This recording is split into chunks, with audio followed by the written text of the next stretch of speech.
उसके बाद में हमने इमेज इंटेंसिफायर फ्लोरोस्कोपी को भी पढ़ लिया।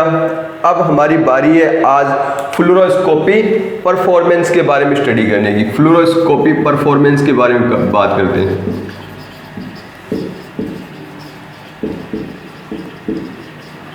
किसकी बात करते हैं? फ्लोरोस्कोपी के परफॉर्मेंस की। फ्लोरोस्कोपी परफॉर्मेंस क्या होता है? देखो, फ्लोरोस्कोपी की परफॉर्मेंस हमने जो डायरेक्ट विजन फ्लोरोस्कोपी पढ़ी थी उसमें देखा था, जो आउटपुट इमेज आ रही थी उसकी ब्राइटनेस बहुत ज़्यादा कम थी। उसकी ब्राइटनेस क्या थी? बहुत ज़्यादा कम थी। यानी अगर फ्लोरोस्कोपी की इल्यूमिनेशन या चमक बढ़ जाती है तो क्या होगा, उससे इमेज की अपने ब्राइटनेस ज़्यादा आएगी, उतनी उसकी परफॉर्मेंस क्या होगी? ज़्यादा होगी। ये परफॉर्मेंस कैसे बढ़ सकती है? ये लाइट फोटोन के मल्टीप्लिकेशन तथा इमेज के मिनीफाइड होने से। देखो, मैंने आपको कल बताया था ये फ्लोरोस्कोपी पर थी। तो यहाँ पर क्या था? यहाँ पे हमने फॉस्फर लेयर थी, उसके बाद में फोटो कैथोड था, है ना। एक लेयर और थी, बाहर एल्यूमिनियम की सबस्ट्रेट लेयर थी। ये क्या थी? Phosphor layer. और ये क्या थी? Photo cathode. इसके बाद में यहाँ पे एनोड काम में लिए गए थे, जो इमेज को वो क्या करते थे, जो फोकस करने का काम करते थे। और यहाँ पर एनोड काम में लिया गया था, एनोड। और ये आउटपुट फॉस्फर है जिस पर इमेज बनती है। तो इमेज की ब्राइटनेस कैसे बनती है? इमेज की ब्राइटनेस बनती है मल्टीप्लिकेशन से। आपके कितने एक्सरे फोटोन से कितने लाइट फोटोन बने, एक एक्सरे फोटोन से मल्टीपल लाइट फोटोन बनेंगे, तो उससे क्या होगा? ये मल्टीप्लिकेशन हो गया, यानी एक से ज़्यादा मैक्सिमम हो रहे हैं। और उनकी इमेज क्या होती है? मिनीफाइड इमेज बनती है। कैसी इमेज बनती है? आउटपुट फॉस्फर पर मिनीफाइड। यानी आपकी एक्चुअल इमेज तो इतनी बड़ी थी और वो आउटपुट फॉस्फर आकर क्या होती है? एक मिनीफाइड छोटी इमेज बन जाती है। तो उस मिनीफाइड इमेज के कारण क्या होती है? इसकी ब्राइटनेस गेन बढ़ जाती है, इसकी ब्राइटनेस बढ़ जाती है। तो फ्लोरोस्कोपी जो परफॉर्मेंस है वो किस पर डिपेंड करता है? ब्राइटनेस गेन पर डिपेंड करता है, कि आपकी ब्राइटनेस कितनी ज़्यादा बढ़ गई है इसके ऊपर डिपेंड करता है। जैसे ब्राइटनेस गेन क्या होता है कि आपको ज़्यादा ब्राइट इमेज आपकी दिखेगी, उतनी आपकी फ्लोरोस्कोपिक इमेज की क्या होगी? परफॉर्मेंस ज़्यादा होगी। तो ब्राइटनेस गेन क्या होता है? ये ब्राइटनेस गेन होता है कि जो आउटपुट फॉस्फर है इसके ऊपर ब्राइटनेस तथा इनपुट फॉस्फर है इसके ऊपर ब्राइटनेस, इन दोनों के जो रेशियो होगा, उन दोनों के रेशियो को अपन क्या कहेंगे?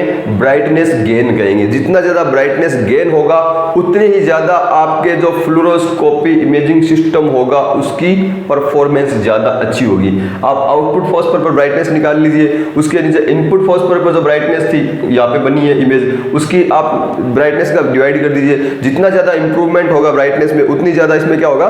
परफॉर्मेंस गेन होगा। तो ब्राइटनेस गेन को हम एक फॉर्मूला के द्वारा दे सकते हैं। Brightness gain is equal to flux gain into minification gain. किसके द्वारा दे सकते हैं? मिनिफिकेशन गेन, इसके द्वारा। यानी ब्राइटनेस गेन क्या होता है? मैंने आपको बताया आउटपुट फॉस्फर पर ब्राइटनेस अपॉन इनपुट फॉस्फर पर ब्राइटनेस। इसको हम एक फॉर्मूला के द्वारा इसको पता कर सकते हैं। ये क्या होता है? Flux gain into minification gain. Flux gain क्या होता है?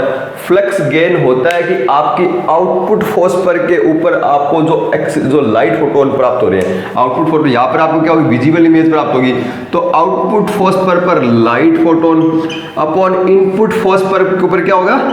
X ray photon. Flux gain is equal to क्या होगा? आउटपुट फॉस्फर पर लाइट फोटोन और इनपुट फॉस्फर पर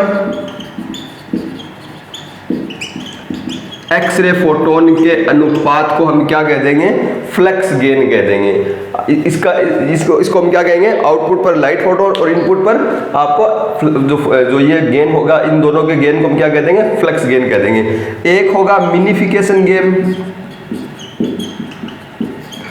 मिनिफिकेशन गेन यानी क्या होती है? आपकी इमेज कितनी मिनिफाइड होती है, कितने गुना, जितनी ज़्यादा, देखो बड़ी इमेज को आप जितनी छोटी करोगे उसकी चमक उतनी क्या होगी? बढ़ेगी। तो इसमें मिनिफिकेशन गेन क्या होता है? तो ये होता है कि इनपुट फॉस्फर डायामीटर, सभी अपने अपने माइक्रोफोन को म्यूट कर ले। इनपुट फोर्स पर डायामीटर अपॉन आउटपुट फोर्स पर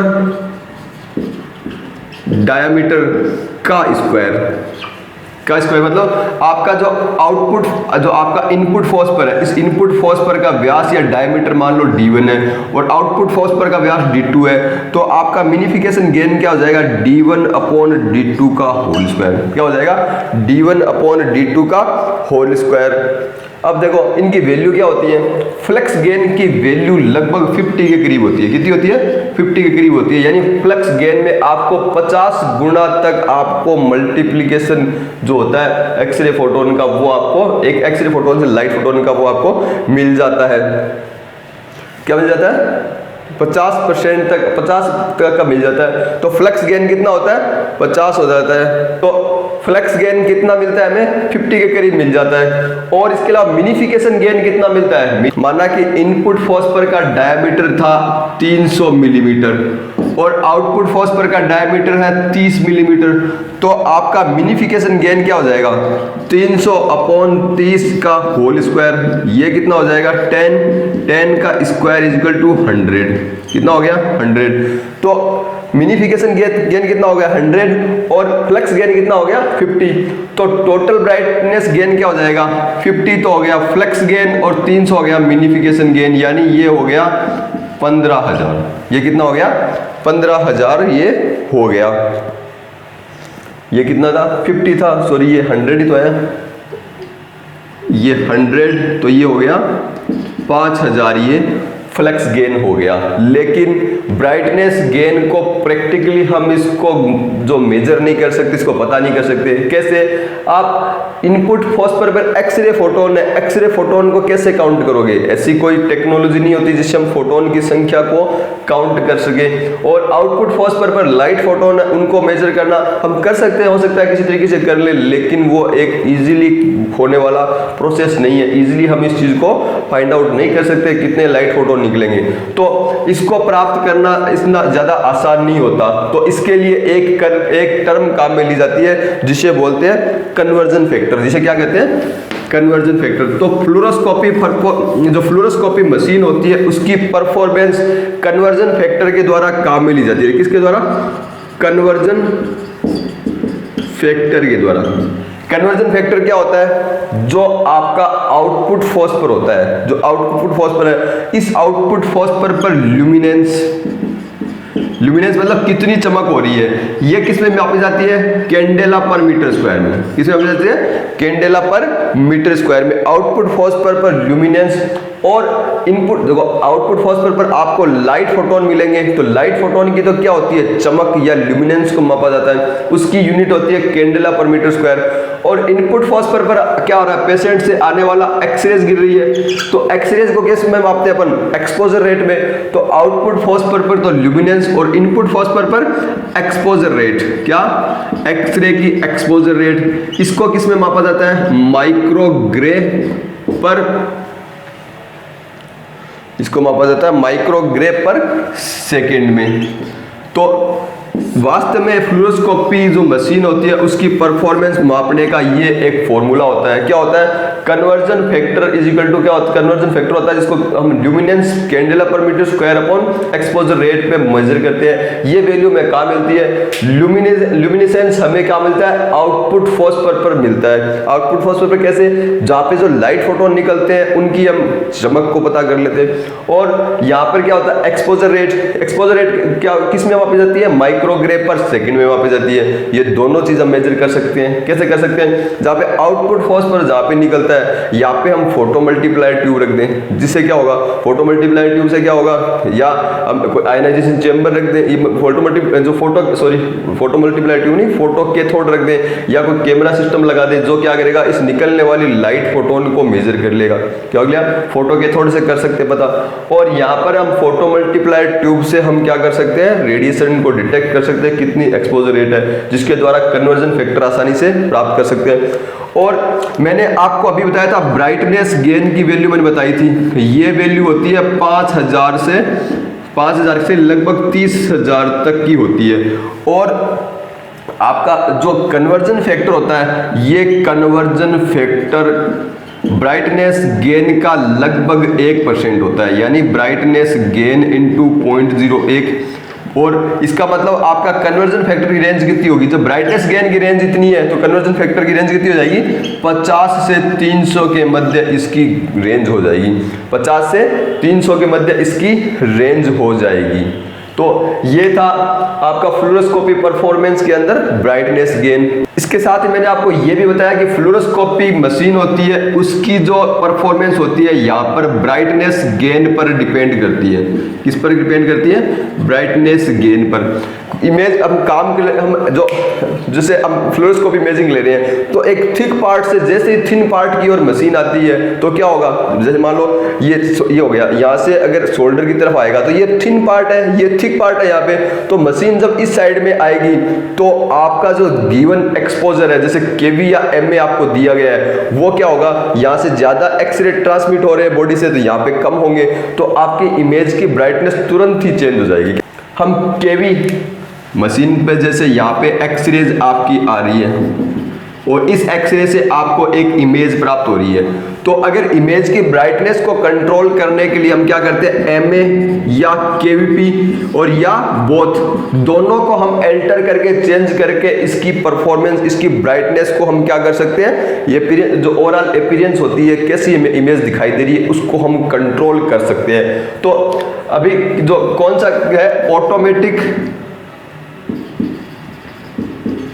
ब्राइटनेस कंट्रोल, यानी आपकी जो इमेज है इसकी ब्राइटनेस को कंट्रोल करने के लिए एक ऑटोमेटिक सर्किट इसके अंदर लगाया जाता है। वास्तव में सर्किट क्या होता है, ये एक फीडबैक सर्किट होता है। ये क्या होता है, एक फीडबैक सर्किट होता है।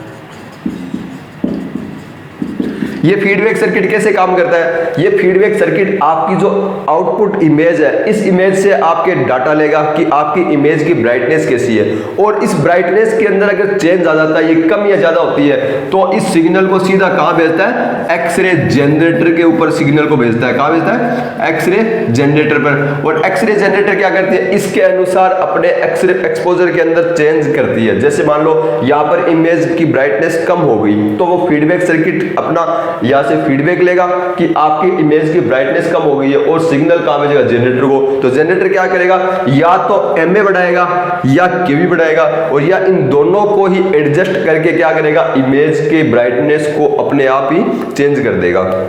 अब एक चीज और सुनो, ब्राइटनेस कंट्रोल के लिए क्या करते हैं हम, यहाँ पर या तो फोटो कैथोड लगा देते हैं, क्या करते हैं, या तो यहाँ पर फोटो कैथोड लगा देते हैं, या कोई जो कैमरा सिस्टम है उससे हम सिग्नल लेते हैं। तो फोटो कैथोड या कैमरा सिस्टम से सिग्नल लेंगे, वो सिग्नल क्या होगा, सीधा यहाँ पर भेजा जाएगा, और ब्राइटनेस में कोई भी चेंज होगी वो जनरेटर को दे देगा कि ब्राइटनेस में इतना चेंजेस हो गया, उसके अनुसार वो या तो केवी को परिवर्तित करेगा या एमए को, या दोनों को। हो सकता है इनमें कमी करनी पड़े या ज्यादा करना पड़े।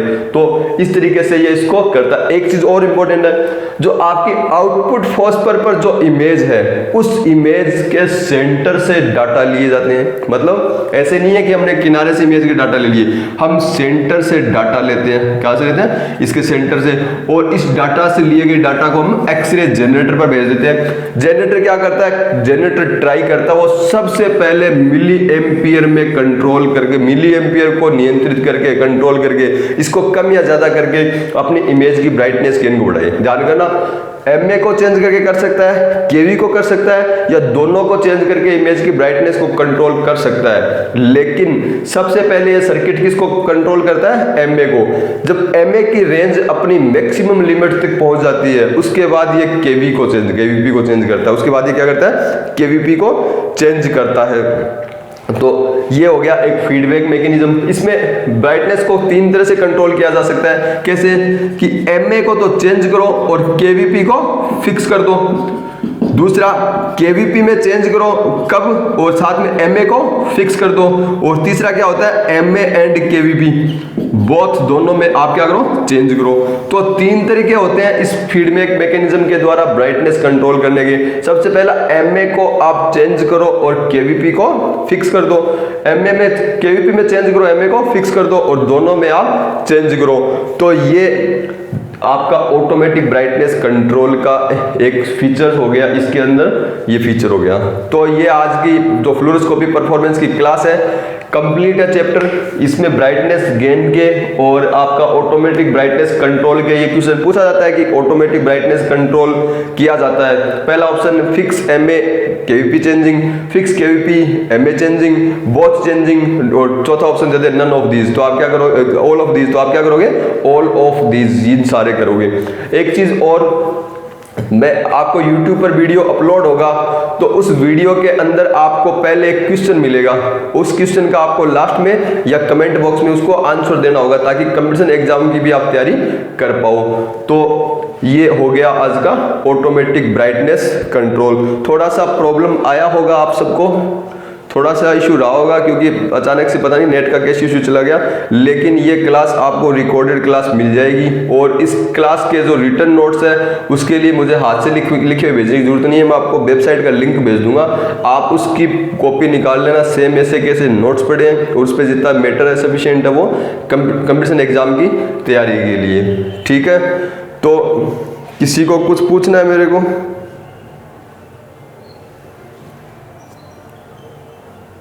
कल की जो क्लास हुई थी जो वो क्लास भी आपको आज मिल जाएंगी, आज शाम को आपको तीनों क्लास मिल जाएंगी आपको, जो डायरेक्ट विजन फ्लोरोस्कोपी और इमेज इंटेंसिफायर फ्लोरोस्कोपी, और उसके अलावा तीसरी क्लास आज की फ्लोरोस्कोपी परफॉर्मेंस।